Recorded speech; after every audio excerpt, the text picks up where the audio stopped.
Amigo telespectador, telespectadora, participa regularmente, participa sempre aqui da leitura orante da palavra. Voltei, estou aqui outra vez, toda semana. E você também, encontramos-nos. A evangelizar nos aproxima, apesar de tantas distâncias. Estou aqui para a leitura orante desse primeiro domingo do mês de abril. É João 8, 1 a 11. Tempo da Quaresma. São destacados sempre aqueles textos que evidenciam os comportamentos misericordiosos de Jesus. E agora, para esta vez, é o da mulher adúltera, aquele texto também bastante conhecido do Evangelho de João. Vamos lá.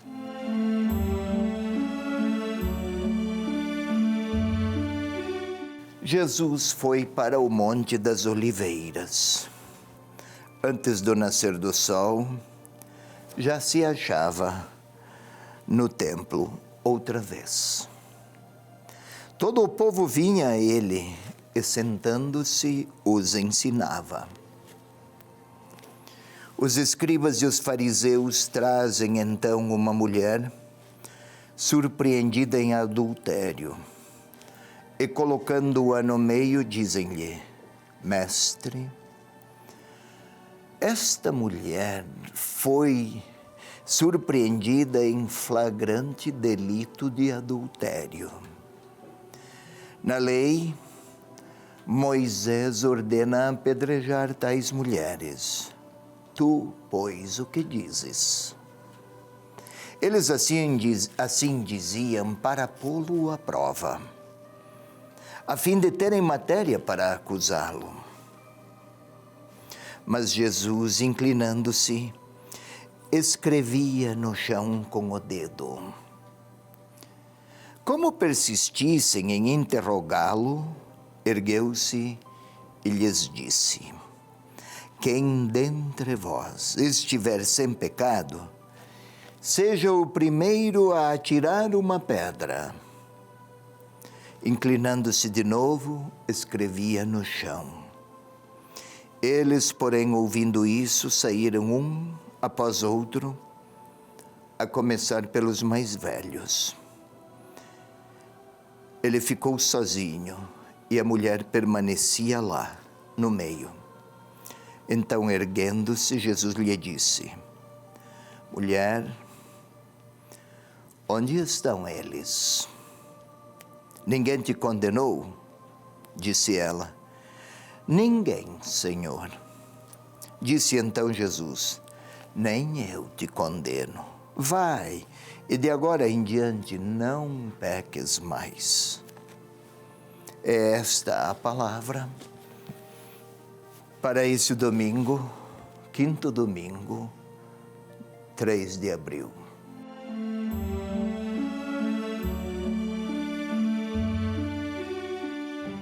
Vamos lá, meu irmão, minha irmã.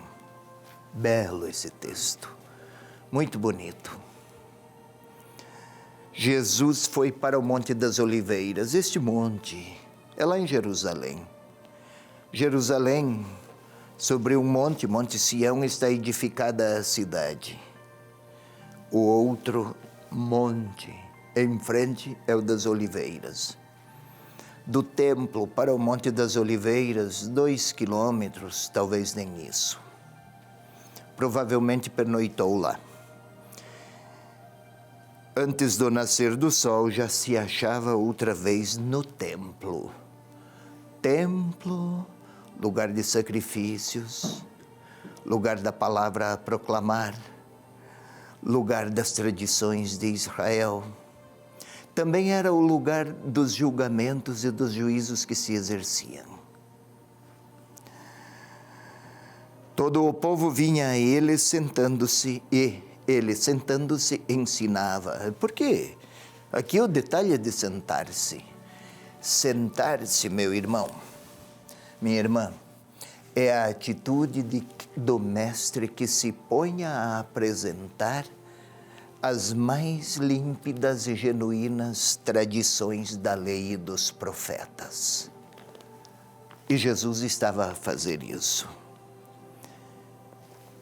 Conhecemos então a história. Escribas fariseus trouxeram a mulher em flagrante delito de adultério, assim narra aqui esse texto, que aliás nem é um texto originalmente de João, é de Lucas, transposto e inserido no Evangelho de João.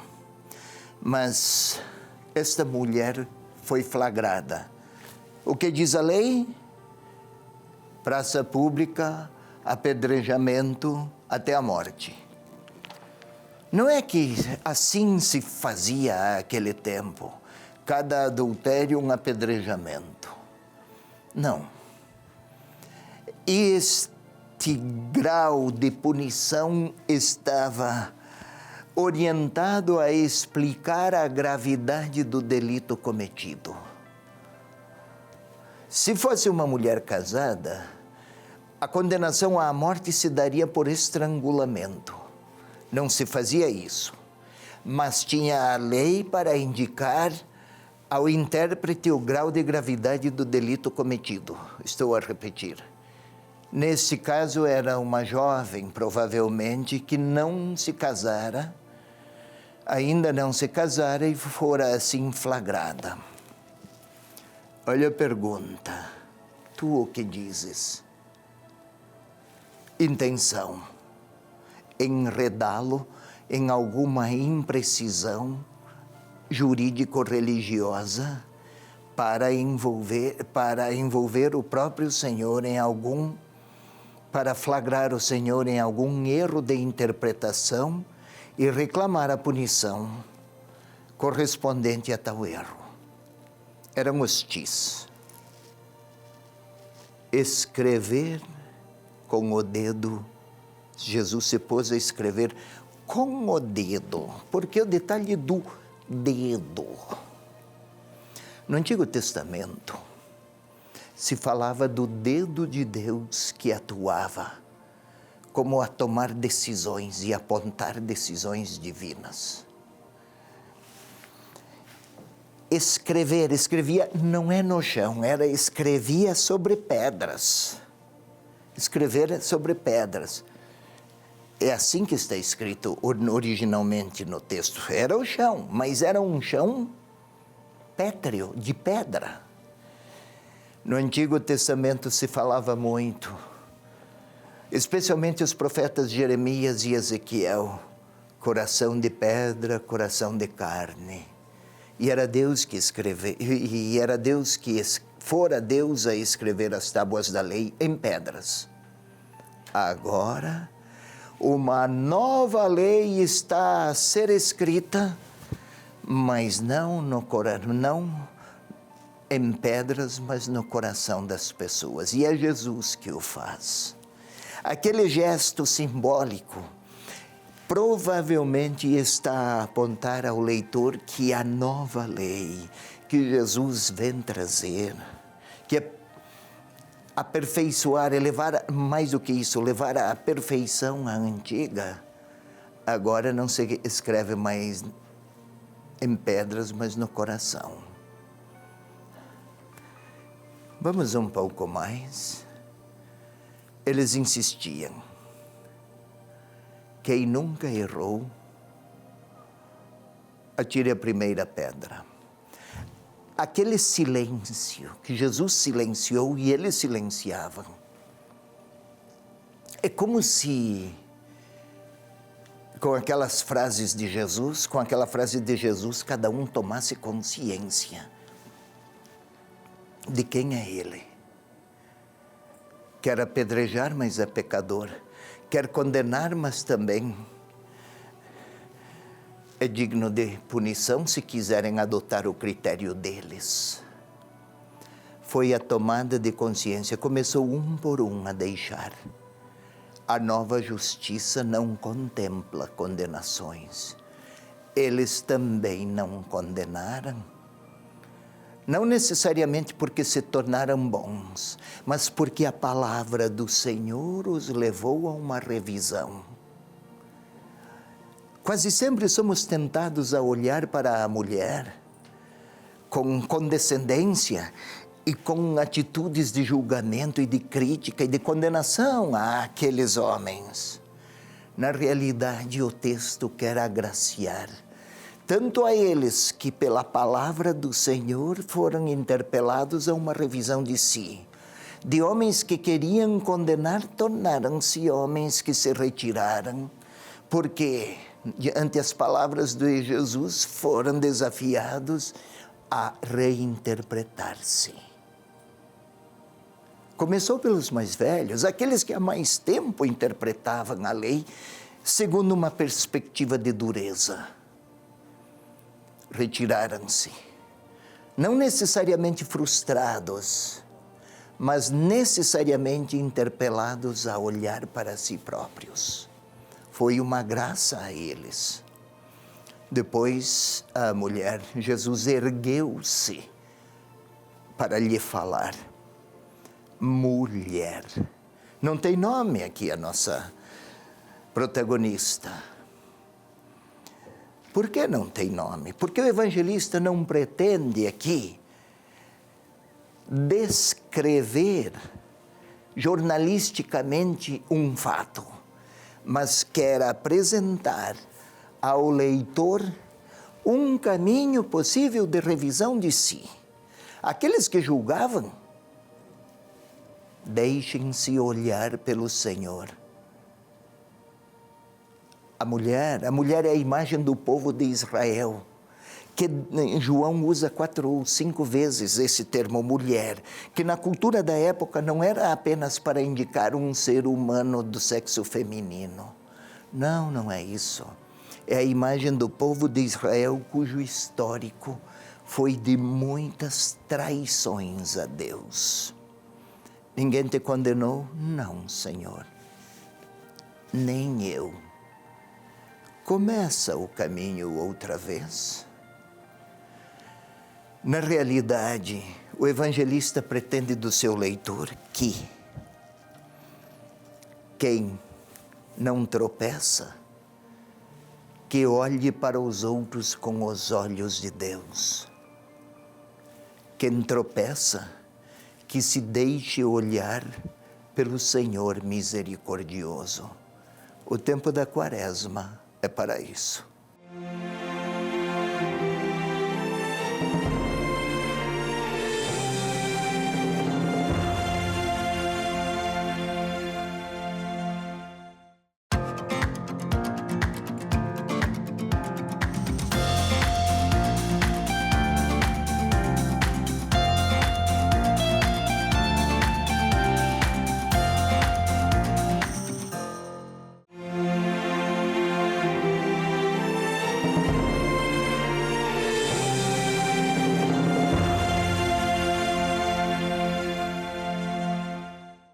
Vamos lá, meu irmão, minha irmã, para a segunda parte, para a oração propriamente do Evangelho deste domingo, dia 3 de abril, quinto domingo da Quaresma.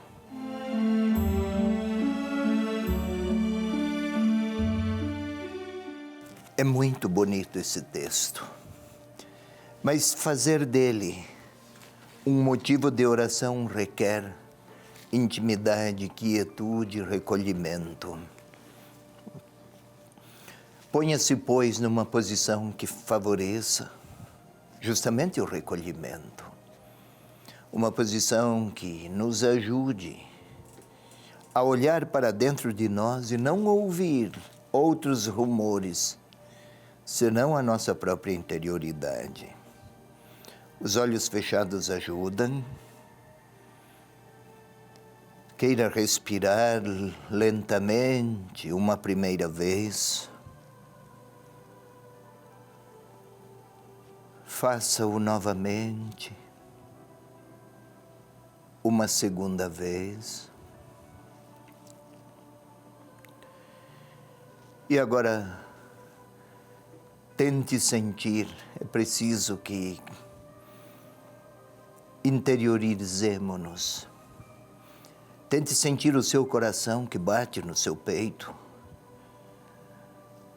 É uma interioridade pulsante. É uma vitalidade que nunca cessou desde o seu nascimento, antes já. Essa é a maravilha que cada um de nós traz consigo do ponto de vista biológico, mas lá está o coração a bater. E a nossa vida biológica sustenta também uma outra, a razão, os sentimentos, os afetos.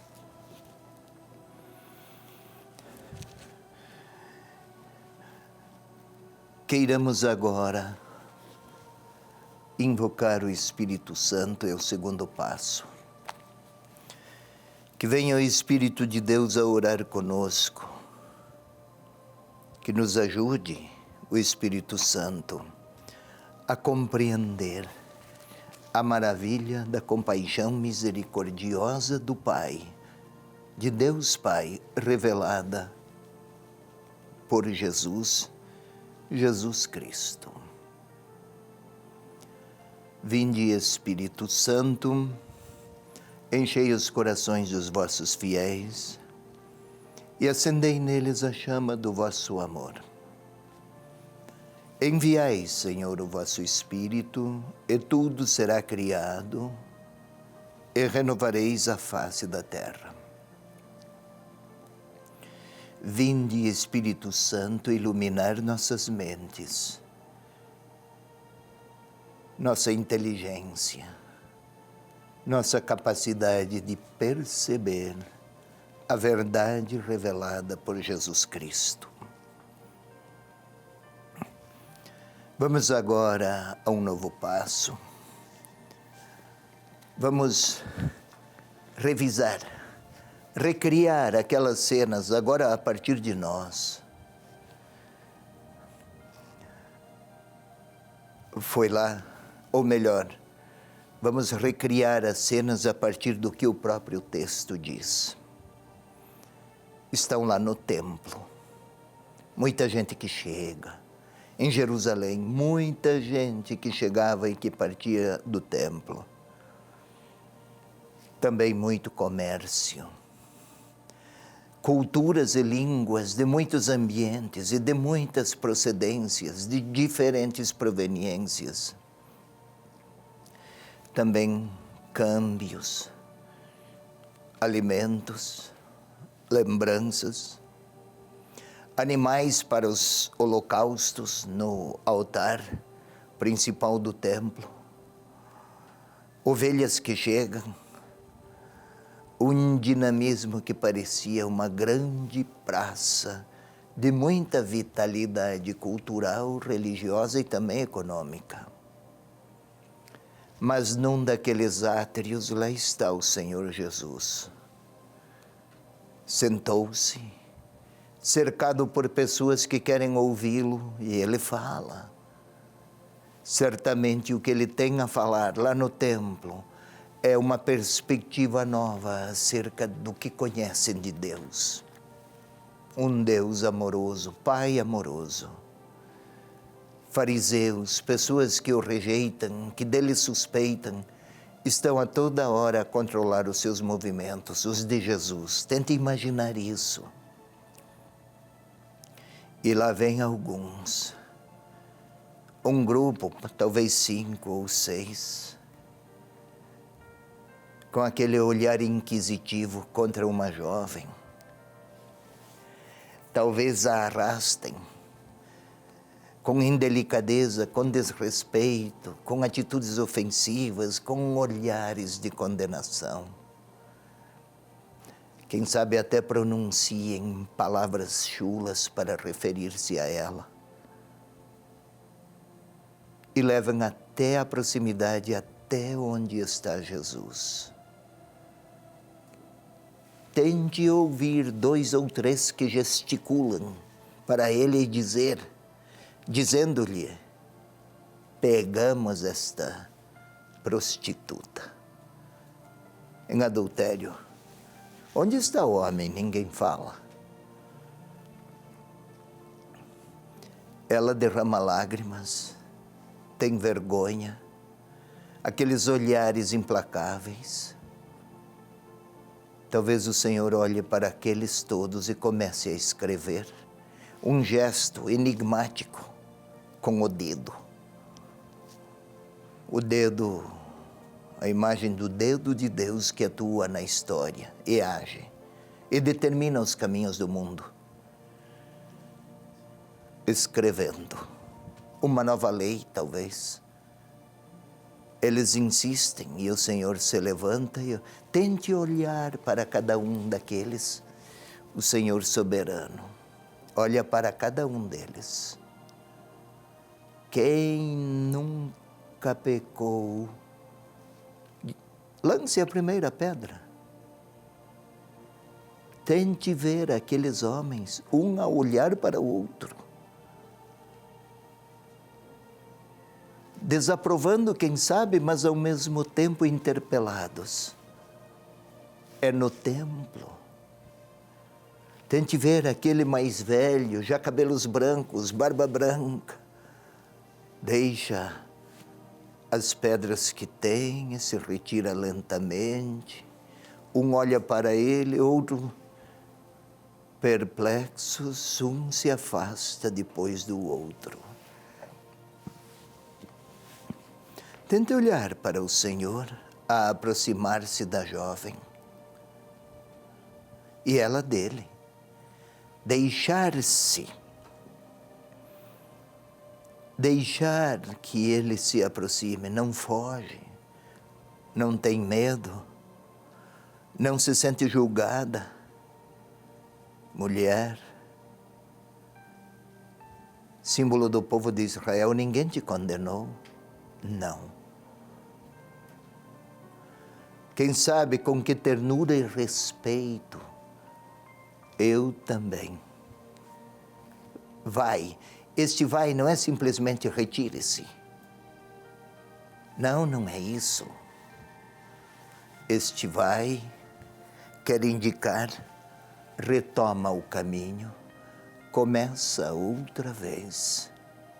Eu não te condeno. Mas agora vamos pôr o nosso nome lá.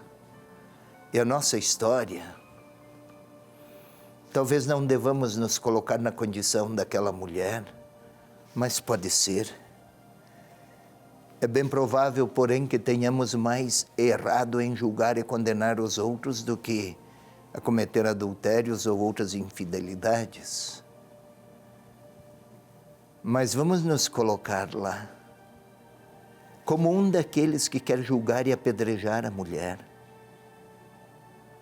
Perguntando ao Senhor, e vamos perguntar ao Senhor, o que Ele pensa daquela pessoa que nós queremos condenar. O que o Senhor Jesus pensa daquele pecador ou pecadora que nós julgamos, condenamos, rejeitamos, talvez odiamos.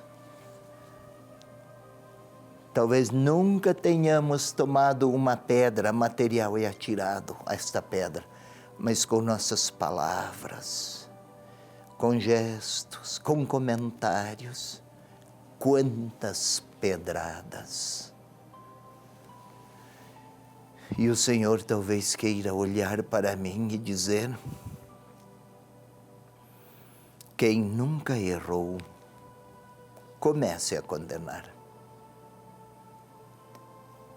Não faz isso o Senhor porque quer me punir, mas porque está a pedir a mim. Em vez de palavras que dilaceram imagens e pessoas, quem sabe? Olhe para ela. Talvez o Senhor esteja a pedir a mim que eu olhe para aquela pessoa que já apedrejei com olhares ou com palavras. O que o Senhor gostaria? O que me diria Ele ante aquela pessoa que eu não aceito, ou condeno, ou rejeito? O Senhor está a olhar para mim, não porque quer me condenar ou me reprovar. Talvez esteja pedindo a mim olhar para ele, para ela, com os olhares do próprio Jesus Salvador. E o Senhor continua a fixar os olhos para mim e repetir: não atire pedras, mas talvez Ele me diga algo mais. Talvez Ele queira me falar algo mais acerca daquela pessoa que eu já condenei muitas vezes. O que será que Ele me diria? É hora de eu ouvir, é hora da minha oração.